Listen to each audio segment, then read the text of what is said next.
चुनाव हो रहा है झारखंड में, चर्चा हो रही है दिल्ली, राजस्थान, मध्य प्रदेश और छत्तीसगढ़ में। जी हां, इस बार झारखंड विधानसभा चुनाव 2024 काफी ज्यादा सुर्खियां बटोर रहा है। और बटोरे भी क्यों ना, क्योंकि एक और भारतीय जनता पार्टी का पूरा शीर्ष नेतृत्व झारखंड में कमान संभाल रहा है और सीधे तौर पर हेमंत सोरेन को कैसे हराया जाए इस रणनीति पर काम कर रहा है। लेकिन जैसे जैसे चुनाव का जो तारीख है वो नजदीक आता जा रहा है, झारखंड की जनता की जो धड़कनें हैं वह तेज होता जा रहा है। और इस बार यानी कि आज झारखंड की राजनीति में जो हुआ उसे सुनकर, देखकर और एनालिसिस कर कर यही लग रहा है कि क्या झारखंड में जो विधानसभा चुनाव हो रहा है वह पलट जाएगा, और पलटने का कौन काम करेगा। तो इसका सीधा उत्तर है उत्तर प्रदेश के मुख्यमंत्री योगी आदित्यनाथ। कैसे, पूरी चर्चा में हम आपको बतलाने का काम करेंगे। हमारे सहयोगी निरंजन जी इस वक्त हमारे साथ मौजूद हैं। दरअसल बात ऐसी है कि आज योगी आदित्यनाथ जो कि उत्तर प्रदेश के मुख्यमंत्री हैं, 3 जगह पर झारखंड में उन्होंने जनसभा को संबोधित करने का काम किया। पहला जगह था हजारीबाग का बड़का गांव, दूसरा था कोडरमा और तीसरा था जमशेदपुर। इन तीनों जगह पर जाकर जिस प्रकार से योगी आदित्यनाथ ने हिंदू वोटरों को समेटने का काम किया है उसे देखकर यही लग रहा है कि क्या मुख्यमंत्री हेमंत सोरेन चिंता में पड़ गए हैं, क्या कांग्रेस की जो नींद है फिर से उड़ चुकी है। पूरी खबर आपको बताएंगे। निरंजन जी, सबसे पहले आप ये बताइए कि आज जो योगी आदित्यनाथ ने झारखंड की धरती में किया, जो बुलडोजर बाबा से नाम से मशहूर हैं, उन्होंने जो किया और किन आधार पर उन्होंने अपने भाषणों को समेटे रखा, पहले आप दर्शकों को बताइए कि योगी आदित्यनाथ ने ऐसा क्या कर दिया जिससे परेशानी कांग्रेस की बढ़ चुकी है, कांग्रेस सोच में पड़ चुकी है। पहले भाषण बताइए कि उन्होंने किया क्या। देखिए विशाल, झारखंड में जो विधानसभा का चुनाव चल रहा है यह झारखंड की दिशा और दशा तय करने वाली जो है चुनाव है, क्योंकि इसके बाद ही झारखंड के चाहे युवा हो, झारखंड के भविष्य हो, यहीं से जो है वो तय होता है। 5 वर्ष क्या कुछ होगा कहीं ना कहीं यहीं से जो है वो लिखा जाना है। आज जिस तरह से योगी आदित्यनाथ सबसे पहले बड़का गांव पहुंचते हैं, बड़का गांव में उनका जो सबसे बड़ा मुद्दा था वह था वहां का रामनवमी। जिस तरीके से हजारीबाग में विश्व ख्याति जो रामनवमी पूजा है, रामनवमी पूजा का जो जुलूस निकलता है, उस जुलूस को लेते हुए उन्होंने सीधे तौर पर कांग्रेस पर जो है वो तीखे तेवर दिखाई दिए। उन्होंने हमला करने का उन पर काम किया, प्रहार किया और सीधे तौर पर कहा कि बटेंगे तो कटेंगे। और हिंदुत्व के एजेंडा को उन्होंने फिर से जो है एक बार हवा दिया और लोगों को कहा कि एक रहिए और नेक रहिए। दूसरी तरफ आप देखिए कि जिस तरह से कांग्रेस को लेकर के उन्होंने अपनी बातों को रखा, जिस तरह से वो हमलावर थे, चाहे वो 60 वर्ष तक जिस तरीके से कांग्रेस पार्टी केंद्र में शासित रही और 60 वर्षों के कार्यकाल में जो कुछ भी उन्होंने किया, पॉजिटिव नेगेटिव उनको लगातार कहीं ना कहीं बताने का काम किया बड़का गांव से। और अपने जो उनके वहां के समर्थित जो उम्मीदवार हैं, चाहे वहां पर चौधरी जी थे या फिर बड़का गांव के जो उम्मीदवार हैं या फिर रांची हजारीबाग के जो सदर से प्रदीप प्रसाद हैं, उनके पक्ष में उन्होंने लोगों से मतदान करने की अपील की है। बिल्कुल। दूसरी बात कि उन्होंने यह कहा कि ये एक ऐसे लोग हैं जो लोगों को क्षेत्रवाद, लोगों को भाषा, लोगों के जातिवाद के नाम पर लोगों को बांटने का काम करता है। लेकिन मैं लोगों से यह अपील करता हूं कि आप आपस में नहीं बटिए। लेकिन एक गलती भी वो कर गए, वो गलती मैं बाद में बताऊंगा। फिलहाल उसके बाद वो वहां से कोडरमा जाते हैं। कोडरमा में हिंदुत्व और खास करके यादवों को लेकर के वो कहीं ना कहीं जिस तरीके से समा बांधने काम करते हैं, क्योंकि कोडरमा विधानसभा क्षेत्र देखिए तो कोडरमा में फिलहाल डॉक्टर नीरा यादव विधायक हैं जो भारतीय जनता पार्टी से आती है। और वहां पर कभी आरजेडी का दबदबा हुआ करता था, उसके बाद देखिए भारतीय जनता पार्टी, लेकिन यादव समुदाय का ही वहां पर अपना एक दबदबा रहा है और वर्चस्व रहा है, ये इतिहास का पन्ना कहता है। तो यादवों को कहीं ना कहीं हिंदुत्व के नाम पर बटोरने का कोशिश किया, समा बांधने की कोशिश किया और वहां पर भी उन्होंने इस नारा को तेज किया और हिंदुत्व को एक रहने की जो है उन्होंने लोगों से अपील भी किया। उसके बाद यहां से वो जमशेदपुर पूर्वी जाते हैं, जहां से झारखंड के पूर्व मुख्यमंत्री रघुवर दास की जो बहू है पूर्णिमा देवी, वो वहां से चुनाव लड़ रही हैं। उनके पक्ष में जो है उन्होंने वहां से लोगों से समर्थन मांगा, वोट मांगा और साथ ही साथ आसपास के जितने भी उनके प्रत्याशी हैं वो सभी विधानसभा प्रत्याशियों के समर्थन में भी वहां से वोट मांगा। और उन्होंने सीधे तौर पर देखिए रघुवर दास का उन्होंने तारीफ करते हुए नहीं थका। वहां पर भी हिंदुत्व जिस तरीके से जो उनका चेहरा है हिंदुत्व का, और जो बुलडोजर के नाम से पूरे विश्व में कहीं ना कहीं आज प्रसिद्धि है उनके पास। तो सबसे बड़ा जो उनके पास झारखंड को लेकर के जो मुद्दा था, जिस तरह से डबल इंजन की सरकार 2014 से 19 में यहाँ पर कार्यकाल में रहा है, सत्ता में रही है, तो फिर वो सीधे तौर पर लोगों से अपील कर रहे थे विशाल कि 2024 से 29 तक फिर से हम चाहते हैं कि झारखंड में यहाँ पर डबल इंजन की सरकार बने। और उदाहरण के तौर पर वो अपना जो राज्य है उत्तर प्रदेश का हवाला दे रहे थे। देखिए वहां पर जब हमारी सरकार नहीं थी 2017 में, तो 2017 में देखिए उत्तर प्रदेश में माफियाओं का राज था, वहां पर बेटियां अपने आप को सुरक्षित महसूस नहीं कर रहे थे। कुछ ऐसे लोग थे जो हिंदू धर्म के जो प्रचार प्रसार है, चाहे रामनवमी का पूजा हो, दुर्गा पूजा हो या फिर कांवड़ यात्रा हो, उसको लोग रोकने का काम करते थे, पत्थर फेंकने का काम करते थे। लेकिन जब हमारी सरकार बनी, तो हमारी सरकार बनने के बाद जो है ये पत्थरबाज हो, ये जो हम लोगों का जुलूस रोकने वाले लोगों को हमने किनारे भेज दिया। और जिस राम के भूमि से हम आते हैं, उस राम भूमि पर आज देखिए कि वो पत्थरबाज जो है वो राम नाम सत्य करने के लिए चले गए। यानी कि निरंजन जी कुल मिलाकर जो योगी आदित्यनाथ है यूपी मॉडल को झारखंड में उतारने का काम किए। अब आपको असली कारण बताते हैं कि भारतीय जनता पार्टी ने आखिरकार योगी आदित्यनाथ को स्टार प्रचारक के रूप में झारखंड की धरती में उतारने का क्यों काम किया, और खास कर बड़का गांव में, कोडरमा में और जमशेदपुर में। अगर आप बड़का गांव की बात करें तो 2005, 2009, 14 और 19 विधानसभा चुनाव में देखिएगा तो बड़का गांव की जनता ने मां, बेटी और उनके पिता को मौका देने का काम किया। यानी कि आप देखिएगा निर्मला देवी, अंबा प्रसाद या जो उनके पति हैं, तीनों को मौका, योगेंद्र साव, उन तीनों को मौका देने का काम बड़का गांव की धरती ने किया। लेकिन जो लोकनाथ जी हैं 2005 में बीजेपी के टिकट पर एकमात्र बार चुनाव जीतने का उन्होंने काम किया था। यानी कि कुल मिलाकर देखा जाए तो बड़का गांव का जो सीट है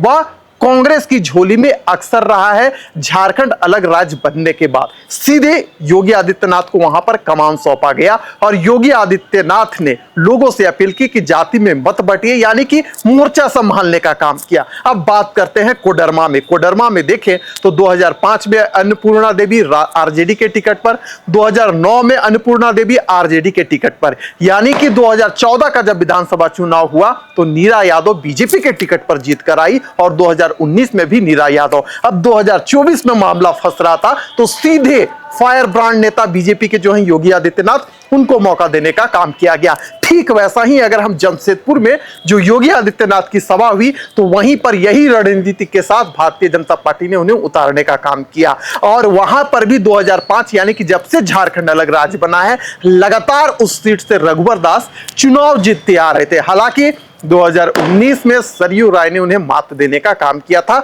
और इस बार सरयू राय जेडीयू में शामिल होकर यानी कि एनडीए की ओर से चुनाव लड़ रहे हैं। ऐसे में जो योगी आदित्यनाथ है उनका सीधा तौर पर जो निशाना था कांग्रेस को लेकर था और आरजेडी को लेकर था। यानी कि पूरे समीकरण, नियम और हम कह ले तो राजनीतिक तौर पर भारतीय जनता पार्टी ने प्लानिंग तैयार कर योगी आदित्यनाथ किस जगह भाषण देंगे, कैसे भाषण देंगे, उसकी रूपरेखा तैयार की थी। निरंजन जी, मेरा सवाल है कि अगर हम देखें उत्तरी छोटा नागपुर प्रमंडल और कोल्हान का ऐसा विधानसभा क्षेत्र जो कि शहरी से जुड़ा हुआ है, यानी कि आप पूर्वी जमशेदपुर ले लीजिए, पश्चिमी जमशेदपुर ले लीजिए, पोटका ले लीजिए, जुगसलाई ले लीजिए, 4 विधानसभा क्षेत्रों को योगी आदित्यनाथ ने टारगेट करने का काम किया। यानी कि जहां पर जो शहरी वोटर्स है, ठीक उसी प्रकार बड़का गांव और कोडरमा में भी। तो क्या समीकरण जो योगी आदित्यनाथ का है झारखंड की जनता में पड़ेगा? झारखंड की जनता बीजेपी पर विश्वास जताएगी या फिर कुछ मामला है वह पलट सकता है? क्या आप कैसे आंक रहे हैं? देखिए विशाल, हम लोगों ने एक विश्लेषण किया था और उस विश्लेषण में हम लोगों ने दर्शकों को यह बताने का काम किया था कि झारखंड में हेमंत सोरेन का जो कद है इस 5 वर्ष के कार्यकाल में जिस तरीके से बढ़ा है वो भारतीय जनता पार्टी के पास उसका तोड़ दिखाई नहीं दे रहा है। और भारतीय जनता पार्टी यहाँ पर अपनी राजनीतिक जमीन जो है वो तराशने में लगातार लगी हुई है, अलग अलग रणनीति भी जो है वो बना रही है। ऐसे में आप देखिए कि उत्तरी जो छोटा नागपुर का इलाका है जहां पर चाहे वो कांग्रेस हो चाहे भारतीय जनता पार्टी, यही दोनों पार्टियों का वहां पर उस इलाके में दबदबा रहा है।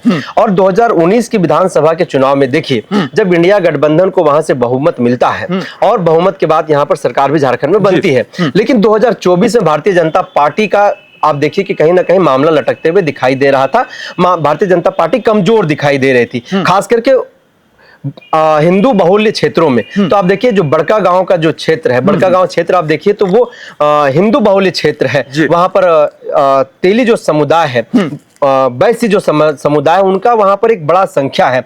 उसके बाद आप देखिए कि वहां पर महतो भी बड़ा वोट बैंक है। तो कहीं ना कहीं जो सदर विधानसभा है, सदर विधानसभा में भी देखिए सोकियार, महतो, कुर्मी, उसके बाद जो है वो मुस्लिम समुदाय का वोट वहां पर आता है।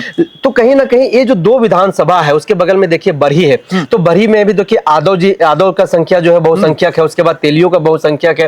वो बरकट्ठा देखिए आप, तो बरकट्ठा में भी खुद महतो लोगों का बहुसंख्यक है। यानी कि जो योगी आदित्यनाथ का जो ये 3 जगह पर जनसभा हुआ निरंजन जी, अगर संक्षिप्त शब्दों में कहें तो क्या 50-50 वाला मामला योगी आदित्यनाथ कर आ गए वहां पर, खेल दिया? बिल्कुल विशाल, हम लोग ये कह सकते हैं कि इस बार जब योगी आदित्यनाथ वहां पर सभा को संबोधित कर रहे थे तो कांग्रेसियों के चेहरे पर एक अलग चिंतन था, अलग चिंता था। अंबा प्रसाद की नींद उड़ी हुई थी। और अब अलग रणनीति जो है अंबा प्रसाद को बनाना पड़ेगा उस सीट को जीतने लिए, क्योंकि योगी आदित्यनाथ हिंदुत्व के एक बड़े चेहरे हैं। जिस तरीके से लोग बाला साहब ठाकरे को जानते थे, भारतवर्ष में आप देखिए उसी तरीके से एक चेहरा उभर करके आया जो योगी आदित्यनाथ है। और जब योगी आदित्यनाथ वहां पर सभा को संबोधित कर रहे थे कोडरमा में, तो जो भीड़ उमड़ करके आई, लोग आकलन नहीं कर पा रहे थे कि इतनी भीड़ यहां पर उभर करके आएगी।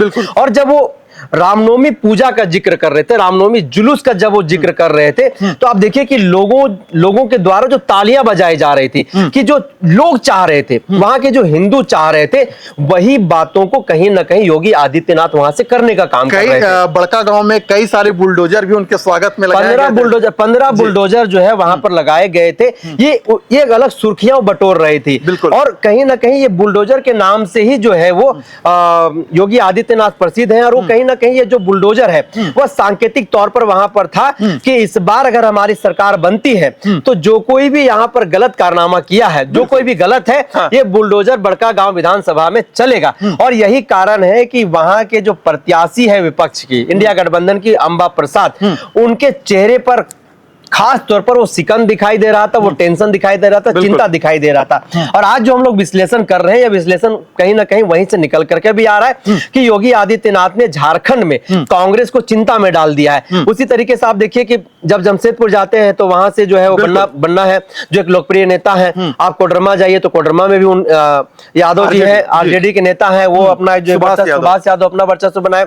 तो जो कहीं ना कहीं जो हिंदू बेल्ट जो क्षेत्र है, हिंदू बहुसंख्यक जो इलाका है, भारतीय जनता पार्टी देखिए एक रणनीति यहां पर बनाई। और उस रणनीति के तहत उन्होंने देखा कि हमारा कौन नेता वहां पर जो है हमें जीत दिला सकता है। और उसमें सबसे बड़ा जो नाम उन लोगों के सामने आया, उन लोगों के जो रणनीतिकार थे उनके सामने आया कि योगी आदित्यनाथ ही है जो उन इलाकों में हमें बहुमत दिला सकता है, हमें जिता करके सीट दिला सकता है। जैसा योगी आदित्यनाथ ने महाराष्ट्र, छत्तीसगढ़ और मध्य प्रदेश और खास कर राजस्थान में करके दिखाया। बिल्कुल, जो खेला वहां पर किया और वही खेला होती छोटा नागपुर में। और आप देखिए कोल्हान में भी जो हम लोग बार बार बात कह रहे थे कि क्या रणनीति भाजपा बनाती है, तो बार बार मैं कहता हूं कि भाजपा के पास बड़े बड़े धुरंधर रणनीतिकार हैं, बड़े जानने वाले लोग हैं और अलग अलग देशों से पढ़ लिख करके आए हैं। वो वैसे लोग वहां पर एक रणनीतिकार के तौर पर काम कर रहे हैं और वो जानते हैं कि कैसे चुनाव को जो है 24 घंटा के अंदर बदल देना है, कैसे तस्वीरें बदल देनी है। तो देखिए आपके सामने की चुनाव बस महज मात्र पहला फेज का जो है वो 4-5 दिन ही बचा हुआ है। 13 तारीख को वोटिंग है, 11 तारीख को प्रचार थम जाएगा। ऐसे में देखिए कि चंद दिन पहले ही जो रणनीति भाजपा ने बनाई है, यह रणनीति कहीं ना कहीं खास करके कांग्रेस पर देखिए, क्योंकि उत्तरी छोटा नागपुर के इलाके में झामुमो का वैसा कोई वर्चस्व नहीं है। झामुमो, संथाल, कोल्हान और कहीं ना कहीं वो पलामू प्रमंडल तक ही जो है सीमित है वो। तो इसलिए वहां पर आप देखिए कि ज्यादा जो निशाने पर योगी आदित्यनाथ के थे वो वहां पर कांग्रेस ही रहा और आरजेडी ही रहा। झामुमो को कहीं ना कहीं कटाज करना था, तो धीरे से जो है वो कांग्रेस के झामुमो पर भी उन्होंने प्रहार किया, लेकिन बहुत ज्यादा उन्होंने हेमंत सोरेन पर टिप्पणी करने से भी वो बचे। क्योंकि वो जान रहे थे कि अगर हेमंत सोरेन को हम छेड़ेंगे तो हमें उसका नुकसान छेड़ जाएंगे, उसका हमें नुकसान उठाना पड़ेगा। क्योंकि वो भी जान रहे हैं कि वर्तमान में हेमंत सोरेन झारखंड वासियों के एक सेंटीमेंट के साथ जुड़ गए हैं, वो झारखंड के सेंटीमेंट है। ऐसे में इस बात को बेखूबी से जान रहे थे, इसीलिए वो कांग्रेस को ही नापने और मापने में लगे रहे, आरजेडी को ही मापने में लगे रहे और वहीं से भी अपनी बातों को खत्म करके वहां से वो चले गए। विशाल, तो चलिए योगी आदित्यनाथ ने खेला फैसला कर दिया है और योगी आदित्यनाथ के खेल में कांग्रेस उलझ पड़ी है। जो अंबा प्रसाद हैं, कांग्रेस से जो प्रत्याशी हैं बड़कागांव से, उनकी नींद उड़ी है हुई है। अगर हम राजद की बात करें, जो कि कोडरमा से सुभाष यादव हैं, वो भी कहीं ना कहीं योगी आदित्यनाथ के आगे फीके पड़ रहे हैं। यानी कि कुल मिलाकर देखा जाए तो योगी आदित्यनाथ ने अपना जो खेल है झारखंड की धरती में खेलने का काम कर दिया है और इसका जो सीधा असर है वह कांग्रेस पार्टी पर दिखाई दे रहा है। क्योंकि अगर हम पूर्वी जमशेदपुर की बात करें या पश्चिमी जमशेदपुर की बात करें और पोटका और जुगसलाई की बात करें, 4 विधानसभा सीटों में देखिएगा तो जो 2 जनरल के लिए है, एक एससी के लिए और एक एसटी के लिए है, और ये शहरी क्षेत्रों से जुड़ा हुआ है। तो कुल मिलाकर जो योगी आदित्यनाथ हैं वो कांग्रेस को ही अपने, यानी कि हम कह सकते हैं, रडार में लेने का काम किया और सीधा प्रहार करने का काम किया। तो चलिए, योगी आदित्यनाथ ने खेल खेल दिया है। इस खेल का जो परिणाम है 23 नवंबर को आएगा, उस दिन पता चल जाएगा कि योगी का जो भाषण था वह कितना असरदार रहा झारखंड में। फिलहाल इस चर्चा को यहीं करते हैं समाप्त। दीजिए इजाजत।